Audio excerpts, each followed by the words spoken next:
오늘은 좀 엉뚱한 얘기를 먼저 하죠. 제가 한번 여쭤보겠습니다. 한국 사람이라면 누구나 잘 아시는 문제입니다. 사돈이 땅을 사면 배가 아프다. 우리 교회는 또 땅으로 일하시는 분이 또 계셔서 누구보다도 잘 아실 것 같습니다. 웬만큼 마음이 착하고 정말 인자하고 성품이 곱지 않으면 대부분은 사돈이 땅을 사면 배가 아프다는 말을 들으면 끄떡끄떡합니다. 그런데 안타깝게도 사돈이 아니라 형제간에도 서로가 서로를 바라보면서 너무 잘 되면 나는 안 되는데 저 사람은 잘 되고 그러면 형제간에도 질투하는 사례들이 어렵지 않게 우리 귀에 들려옵니다. 안타까운 이야기들이죠. 다른 얘기를 해보죠. 고등학교 동창 모임 소식이 들려왔습니다. 그래서 어느 날 어느 시에 어느 식당에 고등학교 동창 모임을 하러 갔습니다. 대부분 고등학교 동창 모임을 하는 사람들 대부분은 좀 성공한 사람들이 오고요. 또 그래도 좀 안정적으로 자리를 잡은 사람들이 옵니다. 실패하거나 이렇게 좀 살기가 어려운 사람들은 잘 안 가죠. 그래도 어쨌든 친구들이 다 모여가지고 이렇게 식사를 나누는데 좀 성공한 친구들 중에 한두 명이 꼭 있습니다. 그런 친구들이 꼭 있어요. 이렇게 자기 잘났다고 한마디씩 이렇게 목에 힘주면서 얘기하는 그런 친구들이 꼭 있습니다. 그런 친구들을 보면 좀 어렵게 살고 있다거나 좀 아직 안정적으로 자리를 잡지 못한 친구들이 그런 모습들을 보면 마음이 어때요? 열받죠. 짜증나고 힘들죠. 참 좀 엉뚱한 얘기를 좀 드렸지만 이런 사고방식을 사람들은 갖고 있다라는 사실을 좀 기억하시고 오늘 성경을 좀 들으시면서 참고해 주시면 좋겠다 생각합니다. 자, 바울 얘기를 계속해 보죠. 사도 바울이 로마서를 기록했습니다. 로마서라는 글을 기록하면서 어디에 로마 지역에 있는 성도들을 마음에 담고 글을 적기 시작했습니다. 그래서 1장부터 지금 11장 중간까지 왔습니다. 특징을 한 가지 말씀드려보죠. 여러 가지 특징들이 있지만 특징을 한 가지 말씀드리자면 마태복음, 마가복음, 누가복음, 요한복음 우리가 잘 알고 있는 이 복음서에는 너는 주 예수를 믿으라. 그리하면 너와 내 집이 구원을 얻을 것이다. 내 믿음으로 너는 구원을 얻는다. 이런 얘기들. 구원을 받아야 한다. 구원을 이루어야 한다. 믿어야 된다. 그런 이야기들이 복음서에는 등장합니다. 그런데 로마서에는 주 예수를 믿어라. 믿음을 가져야 된다. 믿음을 소유해야 된다. 이런 말이 한 번도 등장하지 않습니다. 왜 그럴까요? 복음서에서는 하나님을 잘 알지 못한 채 죄의 원리로 죄의 다스림으로 살아가고 있었던 사람들이었기 때문에 구원을 가르쳐줘야 했습니다. 구원을 너희들이 받았다는 사실을 알게 해줘야 했습니다. 그래서 믿음을 가지라고, 믿음이 있다고, 너희들에게는 믿음이 있다고 격려해 주시고 기쁜 소식, 복음의 소식을, 천국의 소식을 가르쳐주는 내용이었습니다. 그러나 로마서를 비롯해서 이 뒤에 나오는 모든 서신서들, 모든 성경들은 복음서에 포함되어 있는 십자가 사건, 예수께서 구원을 완성하신 그 사건 이후에 나오는 이야기들이기 때문에 구원을 받는 방법, 구원을 받아야 되는 조건 이런 내용이 등장할 필요가 없습니다. 다만 그 시대에 살고 있던 사람들에게 필요한 것은 구원을 받는 조건들을 설명하는 것이 아니라 이미 받은 구원을 어떻게 하면 누리면서 살아갈 수 있는가를 설명하는 것이 필요했습니다. 구원을 받긴 받았는데 그 구원을 어떻게 써먹는 건지 도대체 알 수가 없는 사람들에게 사도 바울은 가르쳐주는 거죠. 그 가르침 중에 하나가 로마서입니다. 제가 로마서의 특징도 말씀을 드렸었습니다. 로마서를 통해서 바울은 매우 친절하게 설명해주고 있다고 말씀을 드렸습니다. 친절해도 너무 친절하다고 말씀을 드렸었습니다. 여기서 친절이라고 하는 말의 의미는 이런 겁니다. 사도 바울의 입장에서 너무너무 하나님을 알고 나니까 너무너무 좋아. 사도 바울의 입장에서 설명하는 게 아니라 사도 바울은 이미 배웠어요. 이미 알았어요. 그런데 전애들은 몰라요. 전애들의 상황과 전애들의 환경이 다 달라요. 그래서 사도 바울은 친절하게도 그 로마에 있는 성도들의 환경을 이해하고 저 로마에 살고 있는 성도들, 그 성도들의 상황을 충분히 이해한 후에 그들의 상황에 맞게 설명합니다. 그게 첫 번째 친절의 이유입니다. 여기서 그치지 않지요. 또 하나의 친절이 등장합니다.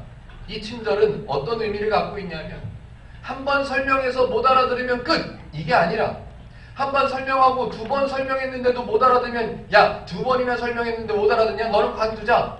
가 아니라 계속해서 반복하고 또 반복하고 또 설명하고 이렇게도 설명해봤다가 저렇게도 이야기해보고 이렇게 설득해보고 저렇게 말해보고 여러 가지 방법으로 계속해서 반복 학습을 전달하고 있습니다. 사도 바울은 매우 친절하게 로마서를 기록해가고 있었습니다. 같은 원리, 같은 내용, 같은 목적을 전달함에 있어서 반복하고 또 반복하고 그러면서도 그들의 상황을 이해하고 그들의 상황을 받아들이면서 설명해가는 어디까지? 저들이 죄의 원리에 익숙해져 있다면 그 죄의 원리를 가져다가 설명이라도 해서라도 저들이 이해할 수 있도록 도와주고 있는 내용이 사도 바울이 기록한 로마서입니다. 그러면 우리는 어떻게 하면 될까요? 로마서를 읽고 로마서를 듣고 우리는 어떻게 하면 될까요? 아니, 좀 거슬러 가보죠. 로마서의 당시에 로마에 있는 성도들은 이 얘기를 듣고 어떻게 하면 될까요? 제가 말씀드렸습니다. 구원을 얻기 위해서 수고하고 애써야 된다. 그래야 구원을 얻는다라는 조건이 로마서에는 등장하지 않는다고요. 로마서를 기록한 목적은 구원을 이미 이루셔서 구원을 받아 누리기만 하면 되는데 구원이 무엇인지를 몰라서 누리지 못하는 사람들에게 사도 바울은 그 구원을, 그 복음을 설명하는 거라고 말씀을 드렸습니다. 그렇다면 듣는 이 글을, 이 편지를 읽는 사람, 이 편지 읽는 소리를 듣는 사람은 뭘 하면 될까요?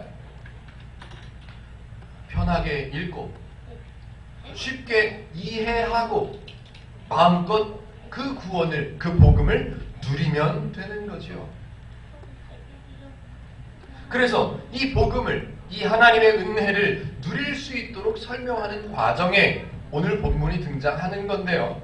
오늘 본문 13절부터 24절까지의 본문은 두 가지 이야기를 포함하고 있습니다. 그 두 가지 이야기를 제가 이제 함께 풀어볼 마음을 갖고 있습니다. 그 두 가지 이야기는 첫 번째는 13절부터 15절까지고요. 두 번째 이야기는 16절부터 끝까지 24절까지의 내용입니다. 설명을 해드려 볼 텐데 아마 잘 이해할 수 있었으면 좋겠습니다. 사실은 제가 오늘 두 번째 이야기에 등장하는 감람나무, 뭐 아시는 분은 아시겠지만 감람나무를 사진이라도 보여드려 보려고 크게 뽑아놨는데 예배하기 전에 붙여놓는다는 걸 제가 이번 주에는 정신이 없었어요. 어쨌든 그래서 김밥도 잊어먹고 저기다 갖다 놓긴 했는데요. 나중에 끝나고 한번 보십시오. 자, 두 가지 이야기를 이제부터 시작을 해보겠습니다. 첫 번째 본문 13절부터 15절까지인데요. 13절만 먼저 같이 한번 읽어보도록 하겠습니다. 13절입니다. 같이요. 시작. 내가 이방인인 너희에게 말하노라. 내가 이방인의 사도인 만큼 내 직분을 영광스럽게 여기노니. 지금 이방인에게 우리가 흔히 알고 있는 대로 신학자들이 신학적으로 설명해 놓은 것처럼 바울은 이방인을 향한 전도자였습니다. 그런데 바울은 원래 그런 사람이 아니었죠. 바울은 유대인으로 태어났고요. 또 철저하게 자라면서 유대교육을 받아왔던 사람입니다. 유대교육을 보통으로 받은 사람이 아니고요. 어마어마하게 많은 교육을, 유대교의 정통한 교육을 무지하게 많이 받아온 사람입니다. 바울이 그리스도인들을 괴롭히고 그리스도인들을 압제할 때, 압박할 때 바울은 신앙이 없었을까요? 아니요. 유대인들의 입장에서 볼 때 너무나도 독실하고 너무나도 확실하고 너무나도 굳건한 믿음을 갖고 있었습니다. 하나님을 향한 유일신앙, 유대인들에게는 아주 생명과도 같은 거였습니다. 사도 바울은 그런 교육을 받아왔습니다. 철저하게 하나님은 한 분이시고 하나님은 신은 한 분밖에 없으시고 그런 교육을 철저하게 받아왔던 사람입니다. 그리고 만약에 이제 하나님의 말씀대로 구약성서에 기록한 말씀대로 메시아가 이 땅에 다시 오시게 된다면 어마어마한 능력과 어마어마한 힘을 가지고 오실 거라는 사실을 배워왔었습니다. 그래서 이 바울은 예수 그리스도께서 태어나셔서 이제 30년이 지난 후에 사역을 시작하시고 그 예수를 따르는 사람들이 우후죽순처럼 나타나기 시작했을 때 저들을 보고 아니 그 예수에 대한 소식을 듣고 그 예수를 그리스도라고 메시아라고 받아들일 수가 없었던 겁니다. 사도 바울은 너무너무 잘 배워왔거든요. 하나님께서 메시아를 이 땅에 보내시게 되면 그 메시아가 우리를 이 압제당하는 시대, 이 성도들이 힘들게 사는 시대를 끝낼 것이다. 정치적으로 어마어마한 능력을 갖고 이 땅에 오시는 분이 그리스도셔야만 한다 라고 배워왔기 때문에 한낱 시골 마을에 목수의 아들로 태어난 그 예수라는 청년을 그리스도라고 따르는 사람들을 받아들일 수가 없었던 거예요. 바울이 믿음이 없어서요? 아니요. 바울이 신앙이 없어서요? 아니요. 바울이 성경을 몰라서요? 그렇지 않습니다. 너무 잘 알고 있었는데 바르게 알고 있지를 못해서 결국 사도 바울은 예수를 그 목수의 아들 한낱 시골의 목수의 아들을 그리스도라고 따르는 사람들을 막아야만 한다는 생각을 할 수밖에 없었던 거죠. 애국심이 척철했던 또 바울은 그들을 반역자로 생각할 수밖에 없었습니다. 이교도라고 생각할 수밖에 없었죠. 지금의 표현으로 말하자면 이단이죠, 이단. 사도 바울은 그 그리스도인들을 압제하고 그리스도인들을 옥에 가두고 그리스도인들을 때리고 하는 것이 본인에게는 엄청난 신앙의 헌신이었어요. 그런데 바울이 회심한 후에 하나님께서 바울을 만나주신 후에 나는 내가 핍박하는 예수라 라고 만나주시고 난 후에 비로소 예수라는 그분이 그리스도셨구나를 인정하게 됩니다. 그리고 사도 바울은 이제 다른 삶을 살게 될 수밖에 없죠. 자기는 특심한 믿음을, 특신한 신앙심을 가지고 할 수밖에 없었던 일을 했던 거예요. 그리스도인들을 압박했던 것, 그리스도인들을 옥에 가두었던 것. 그런데 이제 가치관이 달라진 거죠. 예수가 그리스도가 맞구나 하는 것을 알게 된 후에 똑같이 열심히 하게 된 거예요. 사도 바울이 완전히 달라진 게 아니에요. 사람이 바뀐 게 아니에요. 똑같이 열심히 하는데 가치관이 달라진 거죠. 생각이 달라진 거예요. 그런데 문제가 하나 생겼습니다. 사도 바울이 유대인이라고 그랬어요. 유대인으로 태어나서 그 동네에서 교육을 받고 그 나라에서 훈련을 받고 그 나라에서 학교를 다녔겠죠. 유대 교육을 잘 받았겠죠. 그리고 사람들은 잘 교육된 그리고 신분도 어느 정도 높이 있는 로마의 시민권까지 갖고 있는 그 사도 바울이 그리스도인들을 압박하고 그리스도인들을 옥에 가두고 할 때 사람들이 그 동네에 있는 그 나라에 있는 그 유대 민족들이 사도 바울을 바라보는 눈은 어땠을까요? 대단했지요. 존경할 만하고 훌륭하고 아주 그런데 그 사도 바울이 바뀌었어요. 예수를 그리스도라고 오히려 외치고 다녀요. 그 바울이 그 동네에서 계속해서 복음을 전할 수 있었을까요? 아니요. 어렵죠. 그래서 결국 사도 바울은 이방인을 위한 전도자의 이방인을 향해서 옮겨갈 수밖에 없는 상황이 만들어집니다. 그래서 오늘 읽었던 13절 이 내용은 그 로마에 가서 로마에 있는 성도들에게 걔네들이 이방인이잖아요. 그네들에게 말하는 내용 중에 이런 내용이 등장합니다. 오늘은 내가 너희들을 향한 사도인 것이 내가 이런 일을 하고 있다는 사실이 나는 너무너무 기쁘다. 너무너무 자랑스럽다. 그런데 내가 이 사역을 하고 있다는 것이 참 자랑스럽고 기분이 좋은데 내가 하는 이 자랑, 내가 느끼는 이 기쁨 때문에 14절이요. 이는 혹 내 골육을 아무쪼록 시기하게 하여 그들 중에서 얼마를 구원하려 함이라 라고 말합니다. 그 로마인은 성도들에게 하는 말이에요. 그런데 지나가는 말로 계속해서 하나님을 설명하고 구원을 이야기하고 복음을 바르게 잡아가고 있으면서 중간에 지나가는 말을 한마디 흘립니다. 어떤 말을 하냐면 내가 너희들에게 사도된 것, 복음을 전하는 사도가 된 것이 나는 너무너무 자랑스럽다. 나는 이걸 자랑한다. 그런데 이 자랑을 내 골육, 내 고향 사람, 유대 민족들, 내 가족들이 보고 그네들이 시기했으면 좋겠다. 이렇게 말합니다. 자, 입장을 바꿔서 한번 생각해보죠. 제가 조금 전에 소개해드린 대로 유대인들은 사도 바울을 어떻게 생각할까요?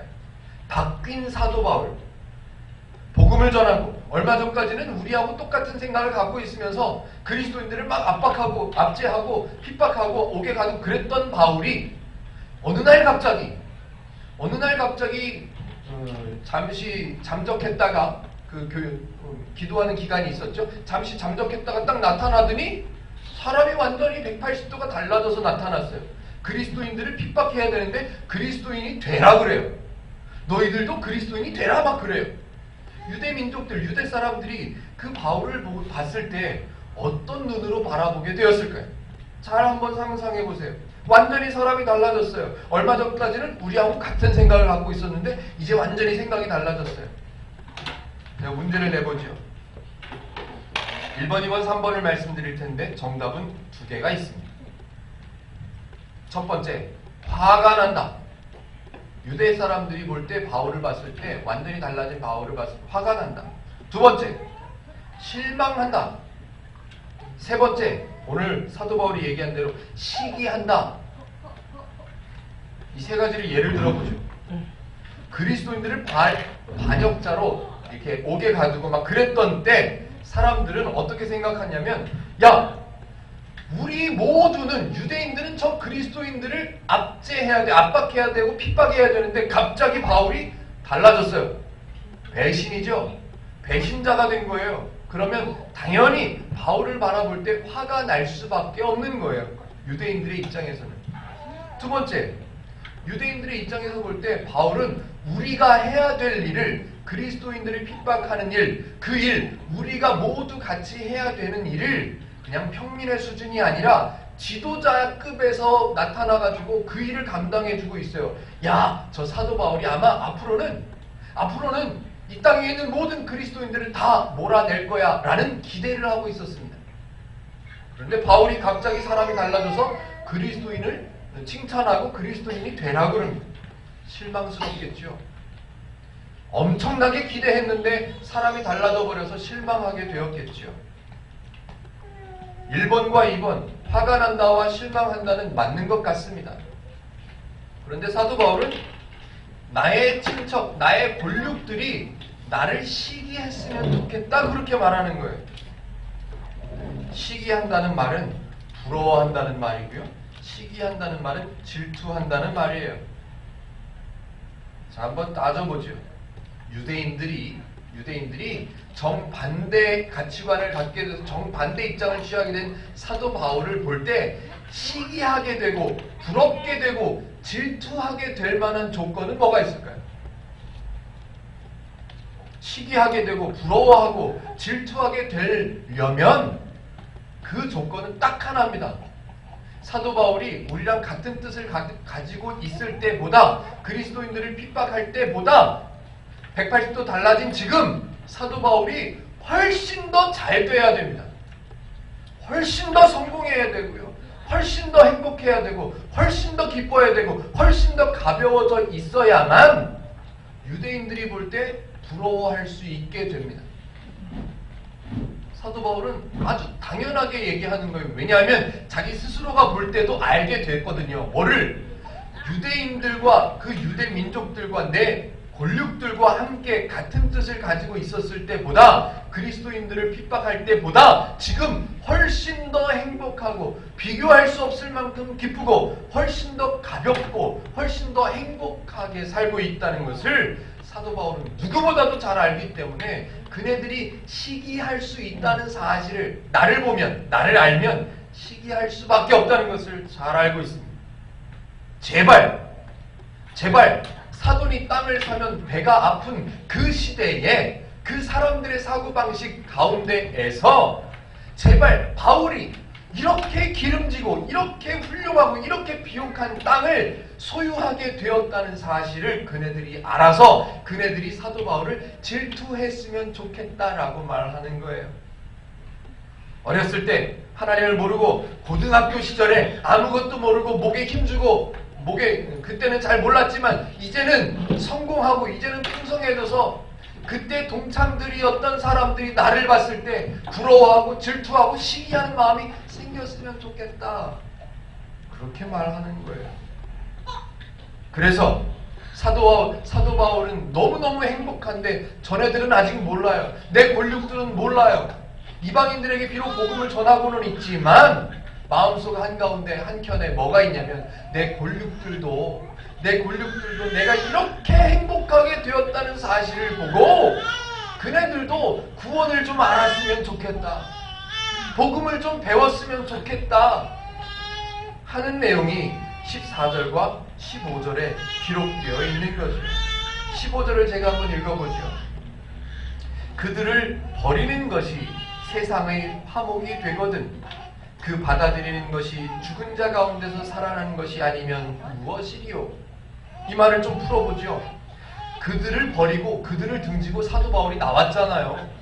그들을 버리고 사도 바울이 나왔는데 이방 사람들에게 복음을 전해서 이방 사람들이 화목하게 되고 또 권력 친척 유대인들이 나의 그 화평하고 기쁘고 행복한 모습을 보고 질투해서 구원이 뭐더라? 제가 저렇게 기뻐하려면 이유가 있을 텐데 그거 뭘까? 그래서 구원을 궁금해하고 복음을 바르게 알아갈 수 있게 되면 그것은 죄의 원리로 다스림을 받아서 어렵게 힘들게 사방으로 걸어가고 있는 전애들이 죽을 수밖에 없는 저 유대민족들 내 권력들이 죽은 자 가운데서 살아나는 거 그게 아니면 뭐겠냐. 지금 15절에서는 그렇게 말하죠. 좀 웃어야 되는 얘기인데 안타깝게 웃어야 되는 얘기를 제가 하나 말씀드려보죠. 2만 대 1, 좀 줄어가지고 1만 대 1로 좀 줄어들었다고 그러던데 그런 말을 하면서 더 수고하고 더 애써야만 구원을 얻을 수 있는 사람이 그렇게 말하는 사람이 있다 합시다. 누구라고 지칭하지는 못하지만 그런 사람이 있다 합시다. 그런 사람들은 우리는 어떻게 대하면 될까요?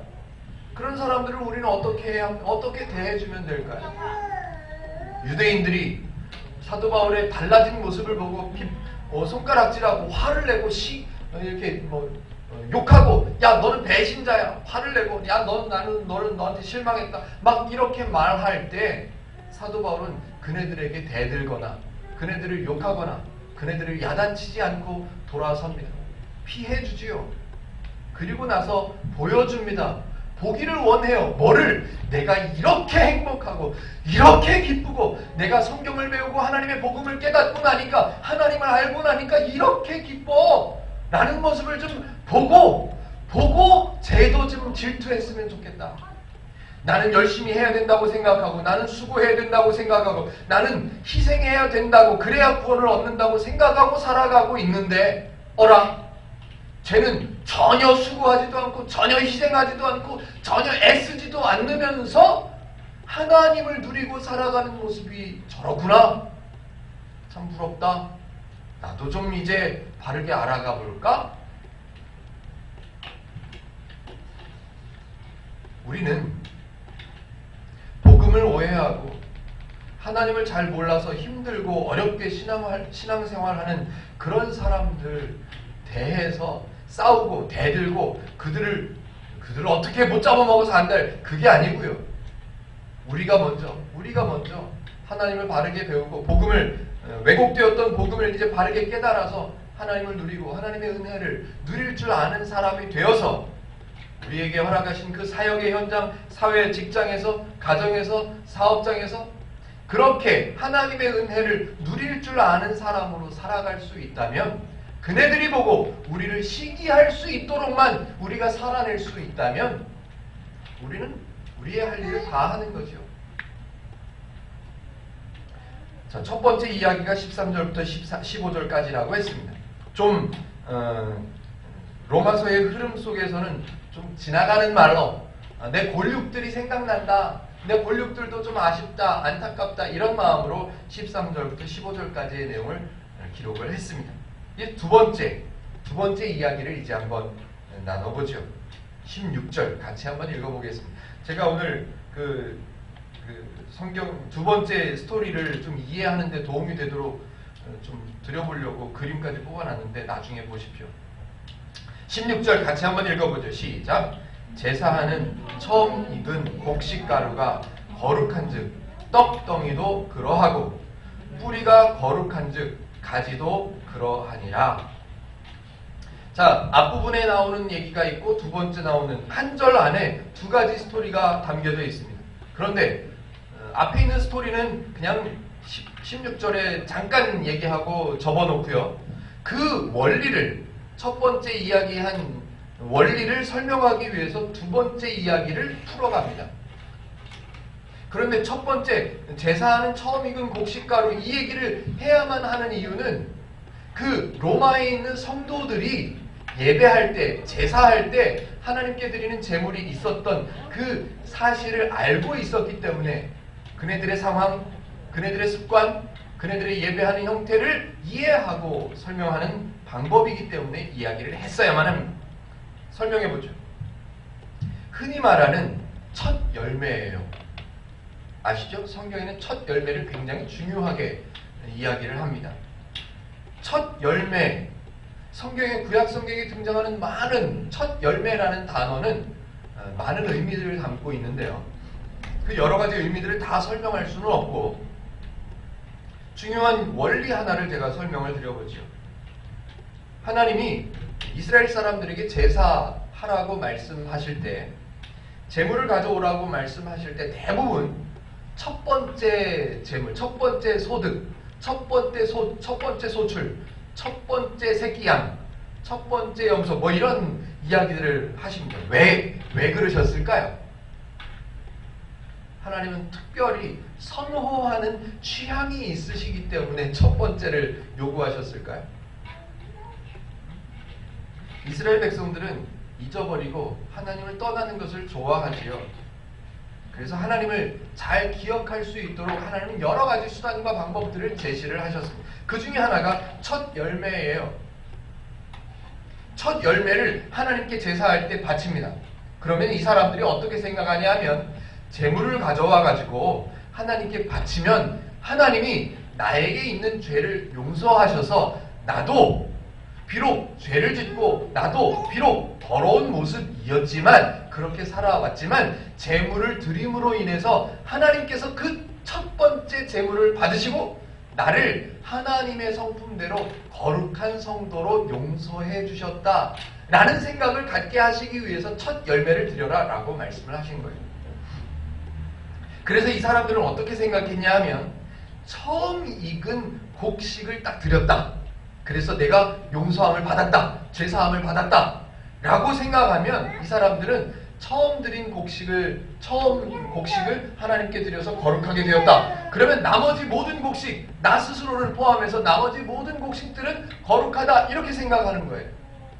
그래서 첫 열매를, 첫 소출을, 첫 소득을 제물로 드려라 라고 말씀하신, 하나님이 첫 열매를 좋아하시는 특이한 취향이 있으셔서 그러신 게 아니고요. 그래서 그거를 설명하는 거예요. 제사할 때 사용하는 처음 익은 곡식가루, 그게 거룩하다고 생각하지, 거룩하다고 생각한 그 첫 열매를 생각하면 그 뒤에 나머지 소출 가지고 만들어서 너희들이 먹는 떡, 너희들이 먹는 밥, 너희들이 먹는 음식들, 그 모든 것들이 거룩하다는 것을 알잖아. 그 원리를 잘 알고 내가 지금부터 설명하는 얘기를 잘 들어봐 하고 두 번째 이야기를 시작하는데 이런 거예요. 뿌리가 거룩한 즉 가지도 그러하니라. 같은 원리지요. 첫 열매가 거룩하기 때문에 나머지 소득들도 다 거룩하게 되는 것처럼 한 나무가 있으면 뿌리가 거룩해. 뿌리가 거룩하면 그 나무 가지들도 다 거룩한 거야 라는 원리를 이제부터 설명할 거예요. 사도 바울이요. 그런데 그 가지들이 엉뚱한 오해를 만들어냅니다. 그래서 가지들이 엉뚱한 오해를 가지고 있다는 것을 알고 바로잡아주는 이야기들을 사도 바울이 진행하게 될 겁니다.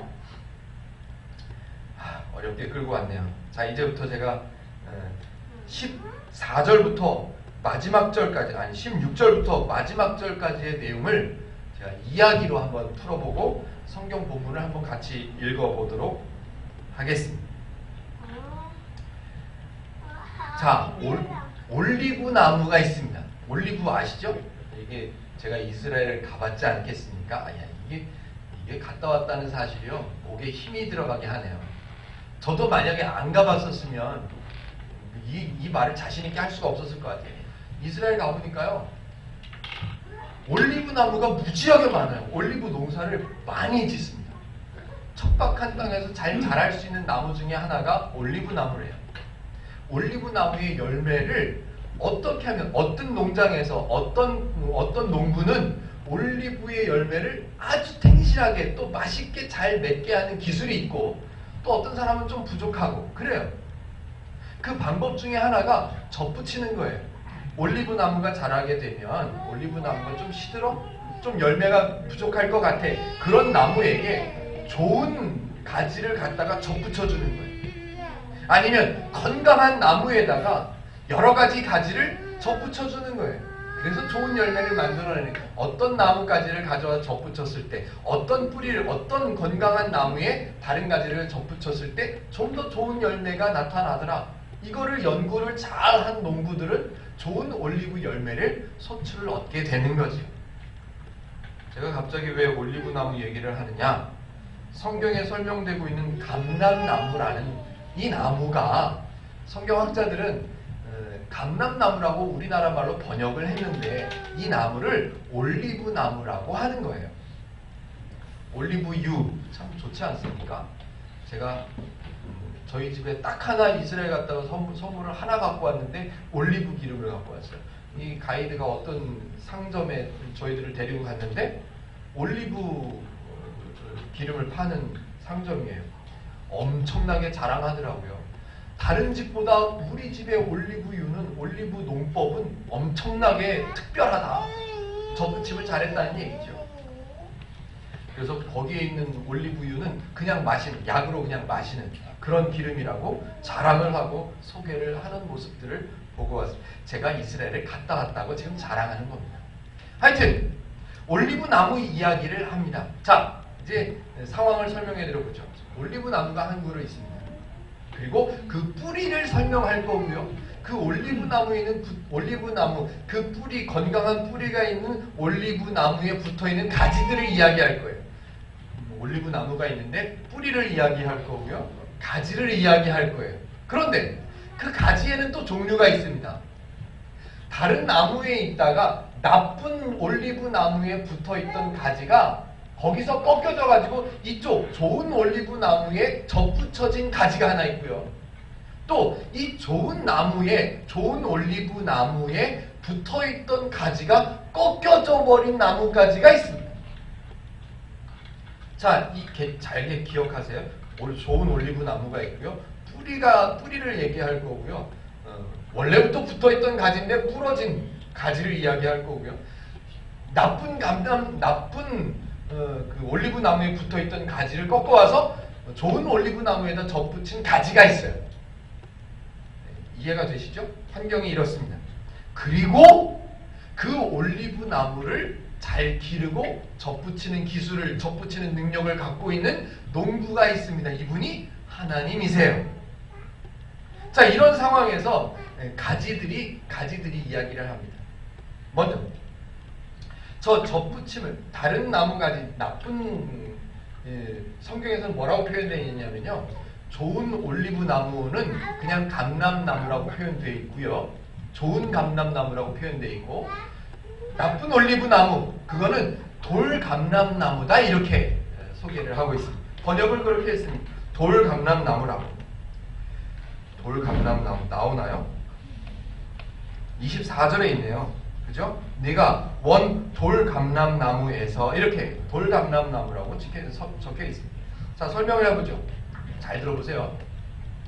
이게 너무너무 좋은 설명인데 이 상황을 이해하지 못하면 이게 무슨 얘기인지 이해가 좀 어렵습니다. 들어보세요.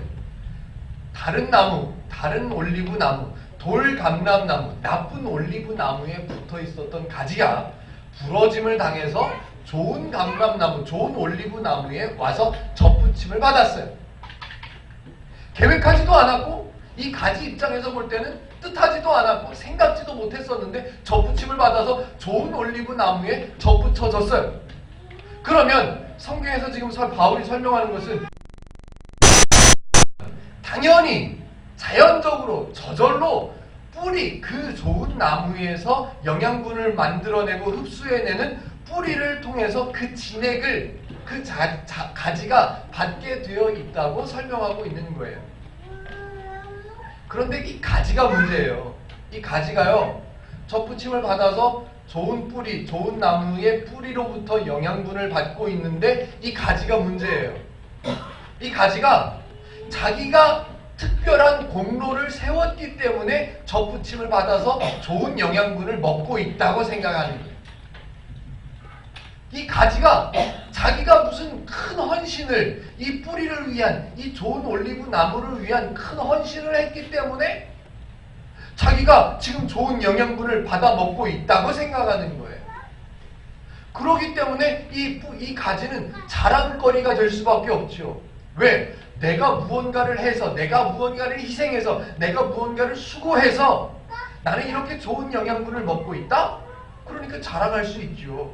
이 가지 입장에서는 자랑이 될 만하죠.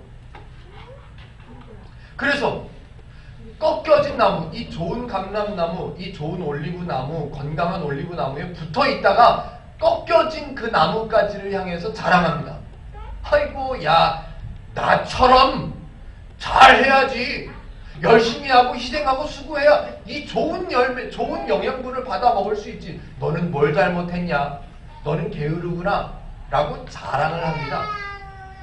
그러니까 옆에 있던 이제 그 농부가 설명을 하죠. 야, 당연한 거 아니냐? 접붙임을 받았으면 그냥 먹는 거야. 그거는 수고해서 아니요, 희생해서 아니요. 이게 당연한 진리잖아. 당연한 이치잖아. 그냥 뿌리에서 영양분을 그냥 받게 되어 있는 거야. 접붙임을 받았기 때문에.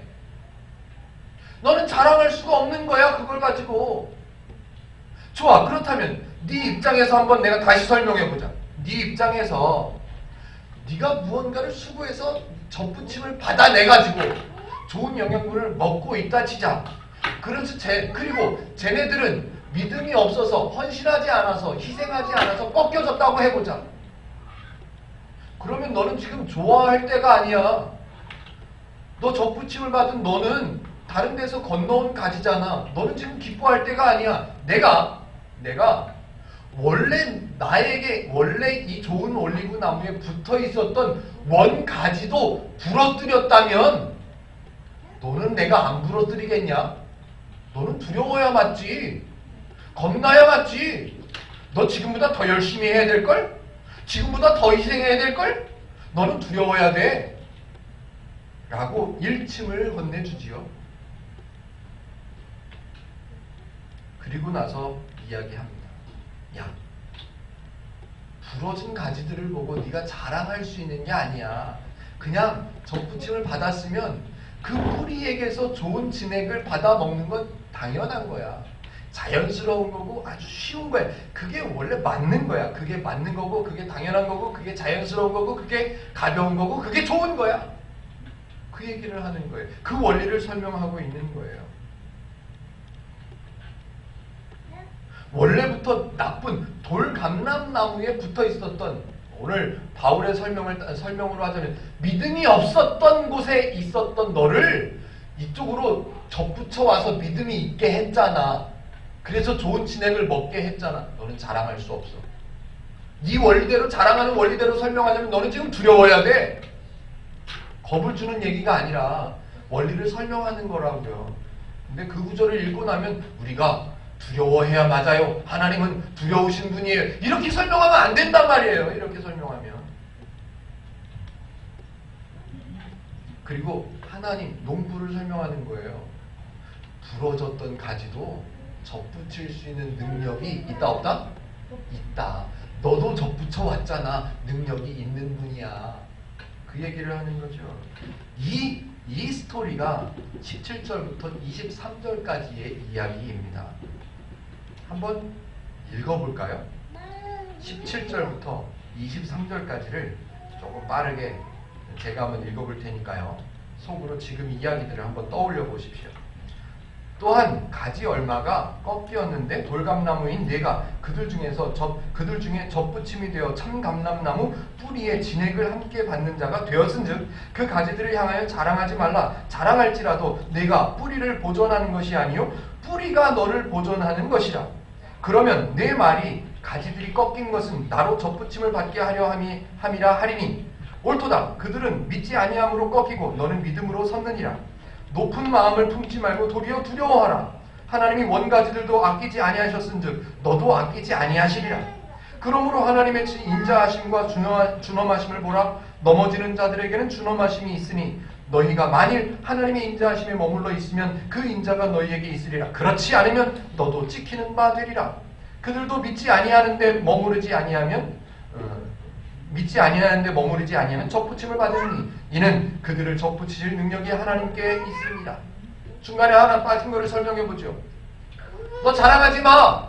그랬더니 이 접붙임을 받은 가지가 뭐라고 그러냐면 제가 부러진 것은 죄를 부러뜨린 것은 나같이 특별한 가지를 접붙이기 위함이 아닙니까? 라고 따지는 거죠. 자기 자신은 뭔가 특별하다고 생각하는 거예요. 나의 희생을, 나의 수고를, 나의 믿음, 나의 특별함을 좀 알아달라 그런 얘기를 하는 거죠. 그게 아니라는 거예요. 지금 사도 바울은 복음이 너무너무 좋다는 거, 너무너무 가볍다는 거, 힘든 게 수고를 요구하고 희생을 요구하는 게 아니라는 것을 지금 계속해서 설명하는 거예요. 자, 한 번 더 반복해서 설명드려보죠. 좋은 올리브 나무, 참감람 나무에 접붙임을 받아서 뿌리로부터 그 진액, 그 영양분을 공급받는 것이 맞는 거예요. 똑같은 얘기를 왜 다시 하냐고요? 바꿔서 한번 설명드려보려고요.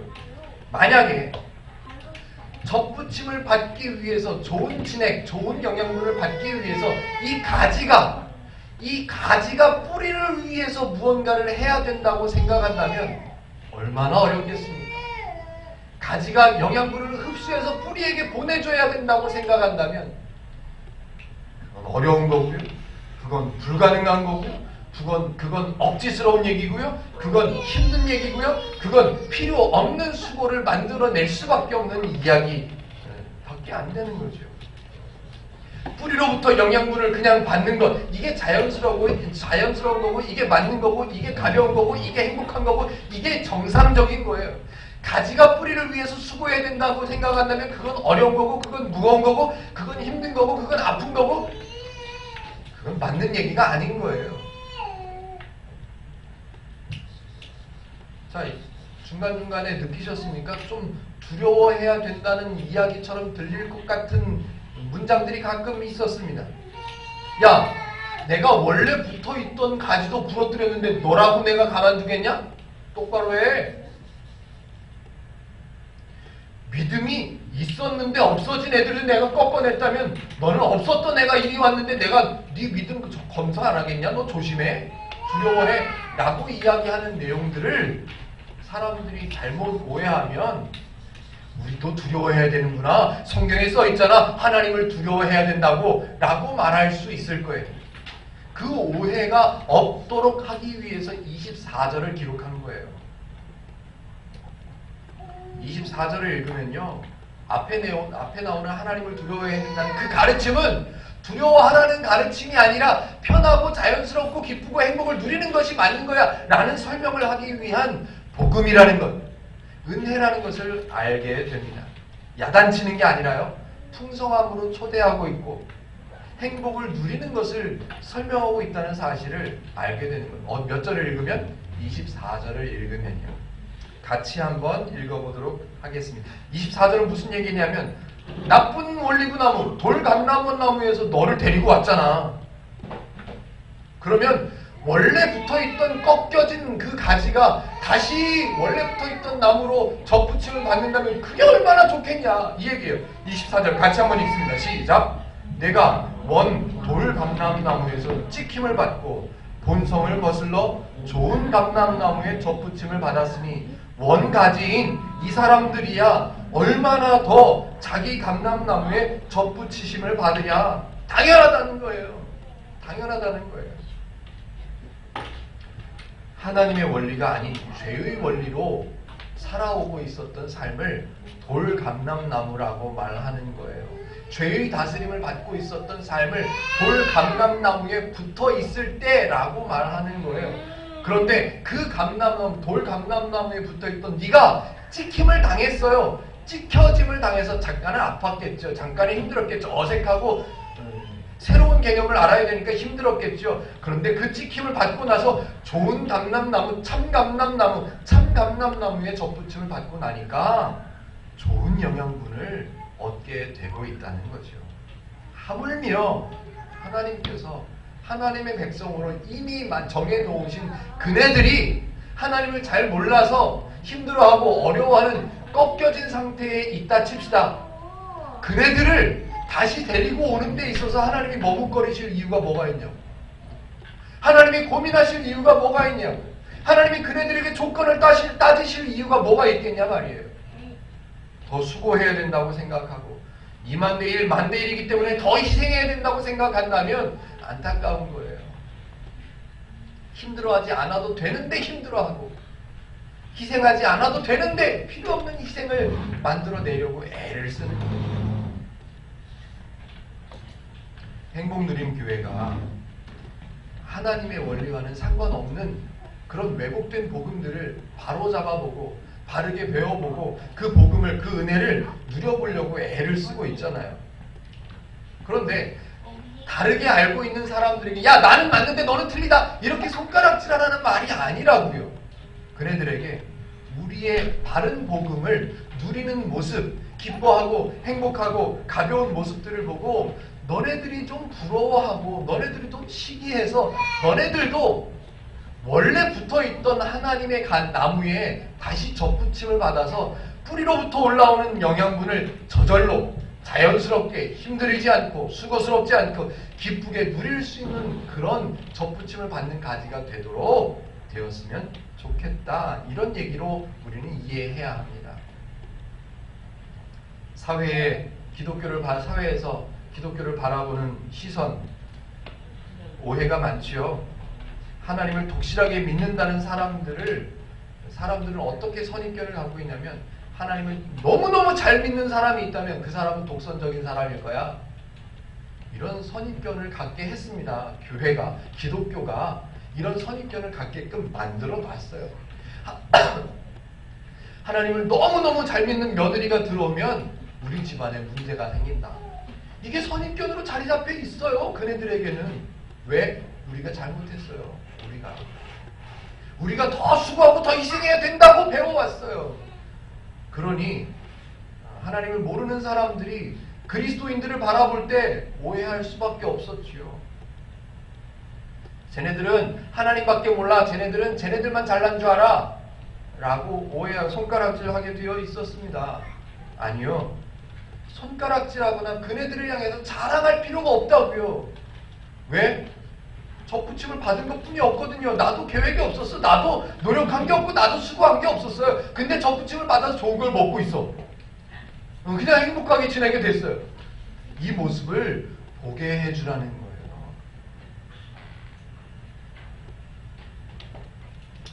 행복누림교회 성도인 우리들은 이제 막 건강하고 바르고 참 감람나무에 접붙임을 받았다라고 만약에 비유적으로 이해를 해본다면 우리도 아직 잘 모르지만 얼떨결에 뭐 특별히 수고한 것도 없는데 좋은 감람나무에 접붙임을 받았어요. 그래서 갑자기 좋은 영양분이 막 올라오기 시작해요. 너무너무 재밌고 성경을 보니까 이래서 기독교구나, 이래서 하나님이구나를 조금씩 알게 되었어요. 조금씩 알게 되었다고 잘 모르는 사람들에게 가서 너는 틀렸고 나는 맞고 그게 뭐 하는 것이 그렇게 따질 필요가 없다는 거예요. 그저 좋은 영양분을 받게 된 저와 여러분들 스스로를 보여주면 되는 거예요. 행복하고 기쁘고 성경의 원리들을 배워갈 때마다 하나님이라서 기쁘구나, 하나님이라서 감사하구나, 하나님이라서 내가 살겠구나를 누리는 모습들을 저들에게 보여주고 저들과 함께 나누어주고 저들을 보듬어 줄 수 있다면 하나님이 얼마나 좋아하시겠습니까? 우리가 기쁜 건 뭐 말할 나위 없고요. 그 좋은 성분들, 그 성분들이 뭐죠? 행복하고 기쁘고 평안하고 가볍고 자연스럽고 편하고 그것들을, 그 좋은 성분을 우리는 받게 되어졌습니다. 그래서 그 받은 성분들, 하나님의 원리들을 하나하나 배워서 그 성분들을 누려가는 모습들이 저절로 드러나고 저절로 보여지는, 그래서 다른 사람들이 저와 여러분들의 모습을 바라보고 시기하게 돼서 그네들도 구원을 바르게 깨닫게 되는, 복음을 바르게 알아가고 싶어하는 그런 저와 여러분들의 모습이 되기를 주님의 이름으로 축복해 드립니다.